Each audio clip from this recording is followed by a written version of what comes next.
The Independent Show, I've been looking forward to this for a long time. It's like the Western show of old, but much better. Matt, Polka, you guys have done a great job along with NCTC. So much already, we're not even halfway through it, but so many takeaways. What's been a takeaway for you? And we'll have a conversation. Oh, sure, Ken. Great to be here at the Independent Show. We're here for our members. You know, we are here for them. We're just so happy to be here in Anaheim to take a look at so many important issues, not only content and programming development and seeing more over-the-top broadband opportunities, but really have a way to bring people together to build relationships. We really try to do that at the Independent Show. This is our 13th annual ACA NCTC Independent Show, and one of the purposes is bringing people together to connect, building relationships, bringing families, having kids. It was so great last night at the Monday night party with the characters to see little girls looking into the eyes of Disney characters. It was just magical. It really was, even though we're at a magical place. But it was a lot of fun, and we are just so honored to be here. Our members inspire us every day. So whether it's the events, whether it's the issues, yesterday we heard so much about broadband and broadband deployment, 5G, wireless deployment today. We had a great speaker in Frank Luntz, a political commentator, communicator, pollster, who gave our members the language to be better customer servants, to serve their customers. Just great stuff that we're learning, and we're really honored to be part of the Independent Show. Maureen just said it, start with the customer in mind, and Frank Luntz talked about that as well. You know, it was amazing. I think our members expected to hear from Frank, who's on every news channel in America, basically, talking about Washington, dysfunction in Washington, what the voter thinks like. And he came prepared to talk to our members about their issues and about how they can better serve their customers using language. And he was quite frank about it, no pun intended, but Frank was very frank about it, where he said, look, you're technology companies. Make sure that people understand that what you are providing is technology, because that's what they identify with. That's what they like. That's what they score highest on when they think of companies like yours and others. And also, be sensitive.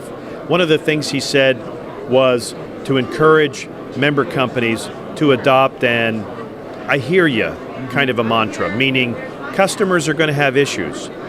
Our members have to be empathetic and sympathetic and take the time to hear their customers, solve their problems. The other thing I think I heard as well, and Frank underscored this and emphasized it as well, is the importance of connection and being local. Knowing your congressman and senator not by their title but by their name and vice versa. Maximizing that local connection, that we have real people who will answer the phones, who will come in and provide service, and who will stay there to get the job done. That's what will make a difference. And really, they are subject matter experts on these things, right, that the Congress and Senate have to call upon. Without question. I mean, as we talk, we'll look at the issues we've talked about today, just today, with wireless 5G. Washington thinks 5G is sort of the next savior to broadband internet. Well, it has a role, but it certainly isn't going to be a panacea across every rural America across the nation, where it might not even be feasible. It has a role, but our members have to be the ones to say, look, it's great to promote and encourage other technologies, and we may be part of that. But at the end of the day, we're there in our communities today, serving them, providing the 1 gig service. We're connecting schools, we're connecting hospitals, we're connecting government institutions. We're part of the community to provide that service, and we're always going to be there because that's where we live and work. It really is just another tool in the toolbox that 5G is, right? Well, it sounds like that for sure. And today's panel was, I think, very instructive about that. Is 5G a competitor? Is it a complement? And potentially it could be both.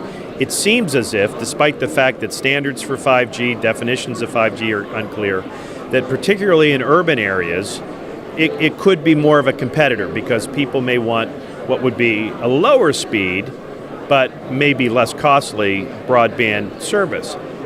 Will 5G be able to meet all of the needs in the home? In our connected homes today, unlikely. But it could be a competitor in urban areas. In rural areas where it would almost be impossible to put the number of small cell sites to be effective, it may not be that much of a competitor. However, our members may have an opportunity, certainly providing backhaul to wireless carriers in some areas, where maybe that's a new potential business opportunity as well. Yeah, and I thought Rebecca's comment about narrowband IoT looking that way to begin with the unlicensed spectrum and so forth. Great comment. That's exactly right, because when we look at the Internet of Things, I mean, who knows what that is, where it will be, how far it will go. I mean, it's just incredible to see the possibility and the need for more bandwidth. So yes, it could be very much a narrowband solution that helps to implement those IoT services.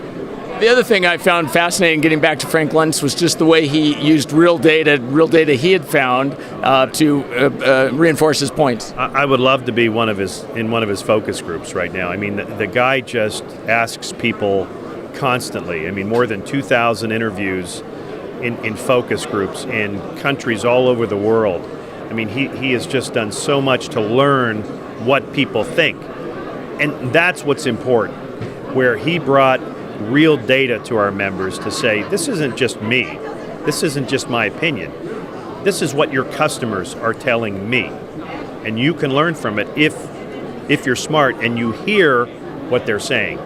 And those slides are going to be available, right? I hope. Those slides are going to be available. In fact, I emailed Frank this morning and I said, you escaped too quickly, I ran off to something else. We definitely need the slides, and we will get those on our ACA and NCTC member websites. Yeah, very valuable stuff. But I think it all gets back to listening and being able to do it face-to-face. And I know you're talking about connecting in about 6 months. Yes, indeed. We'll be back in Washington again, where we're telling our story. I mean, that's what we do at the American Cable Association on behalf of our members. We're in Washington with Congress, with the Senate, with the administration, with the FCC, promoting and highlighting all of the good things that our members are doing. So we're going to be back in Washington, D.C., March 19, 20, and 21, 2019, back at the Grand Hyatt for our 26th annual summit. We had a great one in March this year for our 25th anniversary. I don't know how we're going to top it with all the great speakers we had, but we're going to try to top it. And in fact, we have already announced our theme, as you can see behind us, and our hashtag for the summit, which is We Connect. And not only is that appropriate when you think about our members connecting their customers, but also what our members do to connect with their lawmakers in Washington, D.C., and to tell them the great things they're doing each and every day in their hometowns. So we're looking forward to it. Well, I am too, Matt, and I look forward, as always, to this conversation. My friend, nice to see you here, Likewise. and thanks for being a part of our independent show. Thank you. Thank you.